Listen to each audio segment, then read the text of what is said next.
Right guys, welcome back to another video, and today I wanted to talk about kind of like a transfer kind of video, just about all the different transfers that have happened in the world of football. Now, before we get into this video, I just want to let everyone know I do have a new microphone.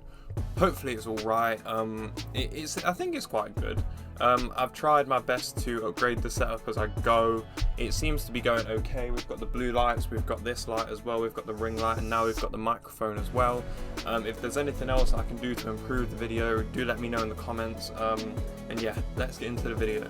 So the video today is basically, let's talk about some transfers and around some of the stuff that have happened in the world of football in the past week or so. Past few days, because there's not been many major things that have happened in the world of football really. There's been the Women's Euros, but in terms of the Premier League, there's not been much happening, so I thought let's do a bit of a video on all of the different signings and potential signings which could be made by clubs around the world.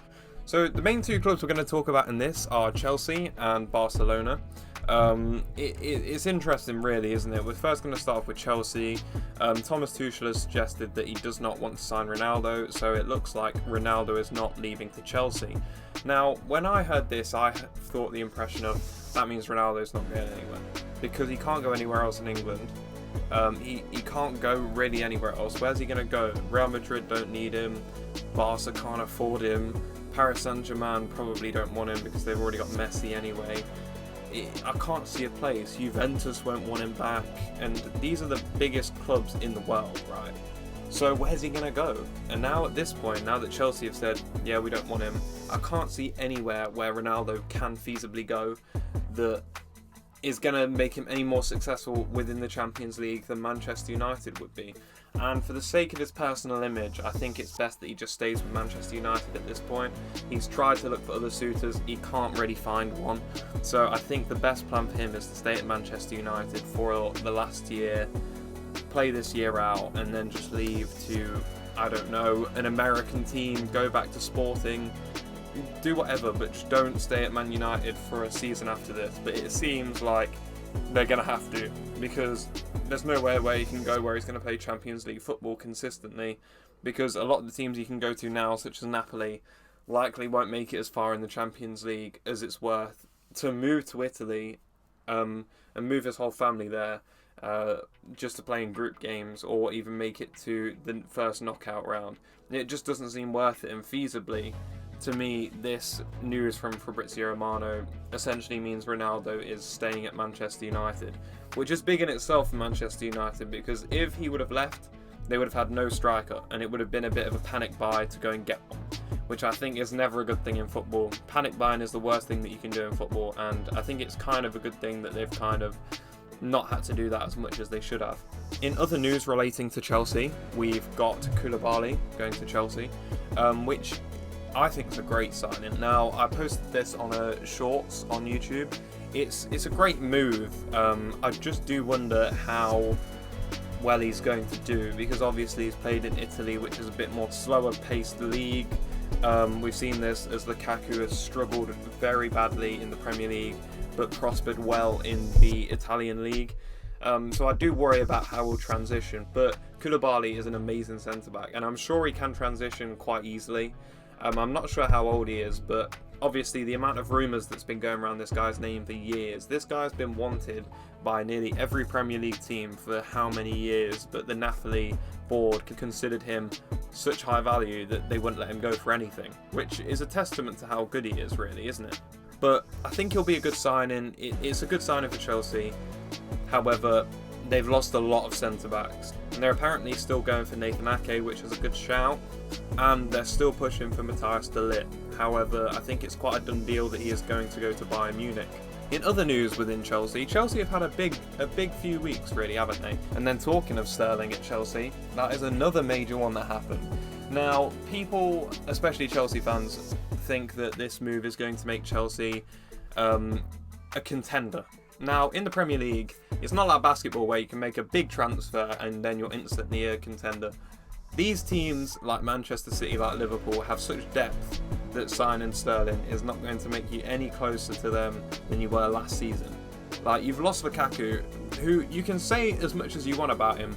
I think he was still their top scorer it's not like the NBA where you can make one big signing and you're a contender now. They're still so far behind Liverpool and Man City that it's just not feasible for me that making Sterling a signing, someone from Manchester City, is not making them any closer than they were last season to the top two, which is really where they want to be. Maybe their thoughts are he'll help in the Champions League, but we've seen Sterling in the Champions League and in these big games before where he has not performed, and he's even bottled it by hitting it over the bar at close range, just being offside a lot. But he's an amazing player, and I'm not taking anything away from him. He's so underrated in the Premier League and just generally internationally. People don't remember the Euros where he was England's best player in that whole tournament, and I don't care what people say.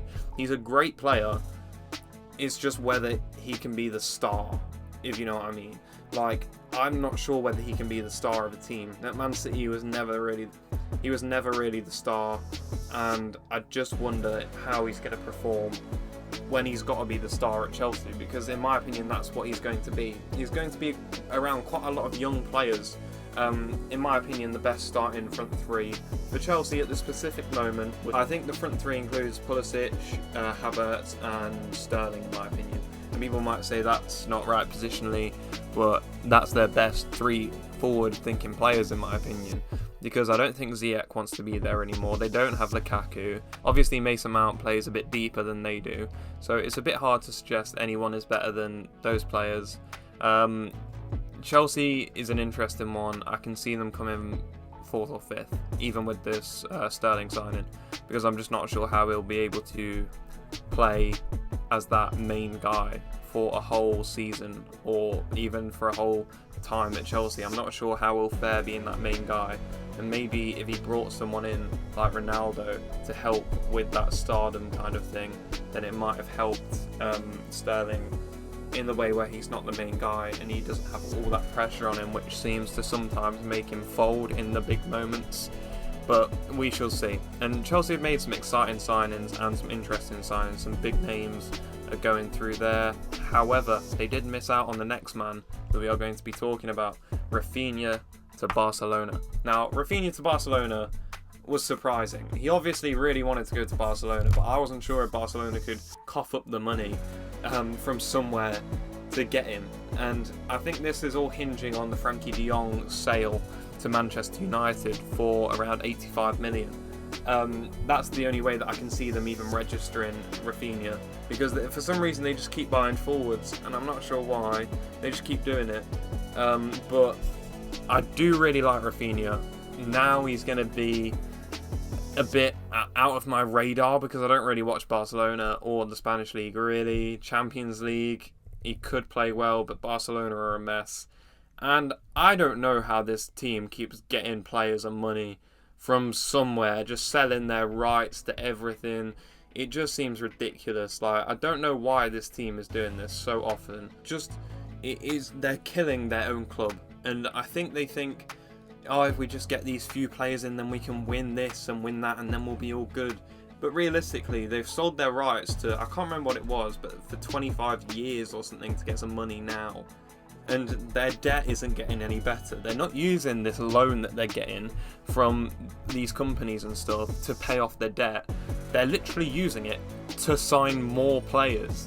How ridiculous is that? Surely you think, oh, we've got a bit of relief here, we're going to go and spend some more money. Like, how ridiculous is that? And then they've just signed Dembele to a new contract, which again didn't seem like it was going to happen. However, now that that's happened, that's even more money. I'd assume he's not on a lot of money, and I'd assume Rafinha's not on a lot of money as well. But even if they're not, do people not see that that is a bit strange, them having all of this attacking firepower for no reason? They can't play all like 7 players that they have who cost a lot of money, who are on big wages. Like, what is the point in signing Rafinha, Aubameyang? They had Traore last season, he's gone back to Wolves. You've got Memphis Depay, you've got Martin Braithwaite, you've got Fati as well, you've got Dembele. Does it get to the point where you can't play them all? It's like they're all on wages, they're taking money out of the club, when you've got all of these young players as well that could play in the team, and they're just taking money out of the club. It's ridiculous. And like, this team, it's going to be a mess within a few years, and I don't know what's going to happen to Barcelona within the coming years.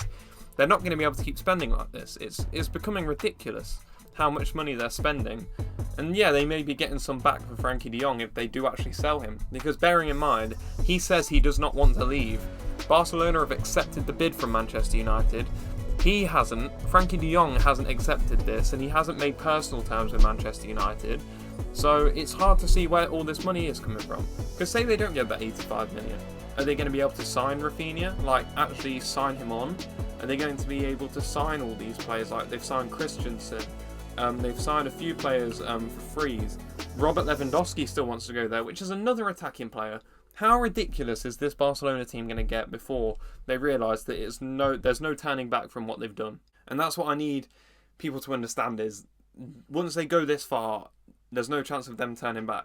Because they can't, they're in so much debt that it's almost impossible for that club to survive over the coming years. Because they've already sold their rights to so many things. Where are they getting the money from? Where are they paying these loans off from?